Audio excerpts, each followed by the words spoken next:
नरेंद्र मोदी ने और केंद्र की सरकार ने तय किया होगा कि पारस जी की आगे की जिम्मेदारी क्या होगी, आगे जिम्मेदारी क्या मिलेगी। आज चिराग जी को 5 सीट मिला, उस दिन नहीं मिला था तो वो भी गुस्से में थे और आप लोग और चिढ़ा रहे थे उनको। पारस जी एनडीए के मजबूत साथी हैं। नमस्कार, आप देख रहे हैं DTW 24 न्यूज और मैं हूं आपके साथ दिव्या पांडे। इस वक्त हम मौजूद है बीजेपी कार्यालय पर। हमारे साथ बात करने के लिए बीजेपी के प्रदेश प्रवक्ता राकेश सिंह हैं।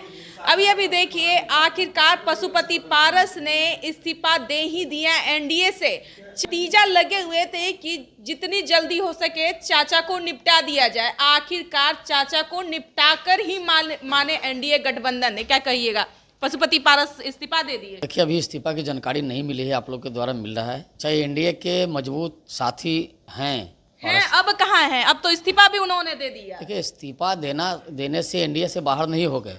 उन्होंने कहाँ कहा है कि एनडीए से हम बाहर हो गए? अरे इस्तीफा दे दिया, अब तो बाहर ही हो गया। आप लोग तो पहले ही उनको बाहर कर दिए थे, भतीजा को मनाने के चक्कर में पहले ही साइड उनको कर दिए थे। पारस जी नरेंद्र मोदी सरकार में मंत्री हैं और वो एनडीए के मजबूत पार्टनर हैं। अब मजबूत पार्टनर थे, लेकिन उन्होंने कहा कि जितनी ईमानदारी से हमने 2014 से पीएम मोदी के साथ ईमानदारी से अपनी सहभागिता निभाए, लेकिन एनडीए हमारे साथ पीठ पीछे, हमारे पीठों में छुरा भोंका, एक भी सीट नहीं दिया। देखिए, पशुपति पारस जी को नरेंद्र मोदी की सरकार ने, नरेंद्र मोदी जी ने अपने कैबिनेट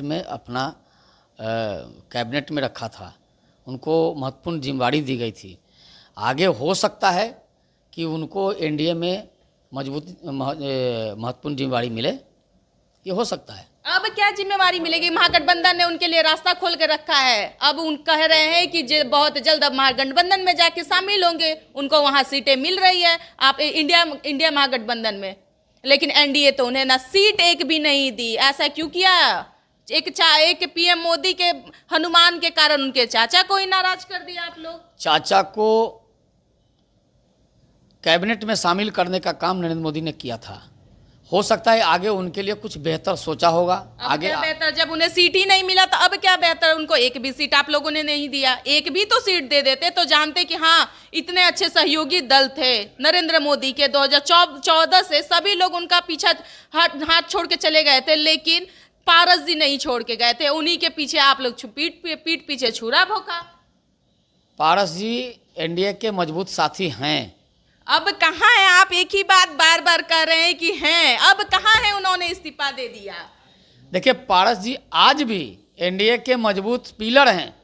आगे हो सकता है बड़ी जिम्मेवारी दी जाएगी, कोई जरूरी नहीं है। सीट ही नहीं दिए तो अब क्या उनको जिम्मेवारी? अब उन्होंने इस्तीफा ही दे दिया तो अब कैसे जिम्मेवारी? देखिए, नरेंद्र मोदी ने और केंद्र की सरकार ने तय किया होगा कि पारस जी की आगे की जिम्मेवारी क्या होगी, आगे जिम्मेदारी क्या मिलेगी। अब उम्मीद भी नहीं लगाए हैं। अब उनका उम्मीद टूट चुका है, क्योंकि आप लोगों ने उनके साथ गद्दारी की है। उन्होंने बहुत ही जो कहा था, बार बार वो बयानों में कह रहे थे कि बस जिस दिन एनडीए अपनी सीट शेयरिंग कर देती है तो हम बस लिस्ट जैसे ही जारी होती हम भी अपना निर्णय ले लेंगे। कहीं ना कहीं उनको भी शंका था कि हमें एनडीए की तरफ से एक भी सीट नहीं मिलेगी, क्योंकि आप लोग तो चहेते हनुमान को मनाने में लगे थे। आप लोग पिछले दिनों बता रहे थे कि चिराग जी के साथ एनडीए ने गद्दारी किया, भारतीय जनता पार्टी ने गद्दारी किया, और आज कहते हैं गद्दारी तो कर ली उनके चाचा के साथ, और आज कह रहे हैं कि चाचा के साथ कर दिया। कर तो लिए, एक भी सीट नहीं दिए। भारतीय जनता पार्टी हर एक व्यक्ति की भूमिका तय रखती है। आगे उनकी भूमिका क्या होगी तय हो गया होगा।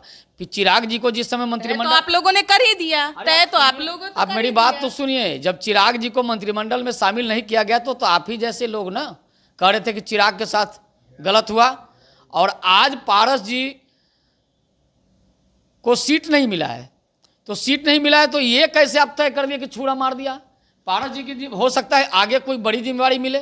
कर रहे हैं कि अब एनडीए की तरफ से कुछ भी हमें बनने को कहा जाएगा, अब हम नहीं बोलेंगे, जिस तरह से हमारे पीठ में उन्होंने छुरा भोंका है। जब चिराग जी उस समय कह रहे थे कि, या फिर आप लोग कह रहे थे, आप लोग थोड़ा ज्यादा कह रहे थे कि उनको कुछ नहीं, हम लोग कुछ नहीं कहते हैं। कहने का सुनने का काम तो आप लोग करते हैं, हम लोग बस दिखाने की कोशिश करते हैं। अरे उनको कुछ नहीं मिला तो आज चिराग जी को 5 सीट मिला ना, एक भी नहीं दिए पारस जी को, चिराग जी को देने के चक्कर में। लेकिन पशुपति पारस ने कहा हाजीपुर से ही मैं चुनाव लड़ूंगा। एनडीए में जो रहेगा उसके लिए एनडीए में भविष्य तय होता है।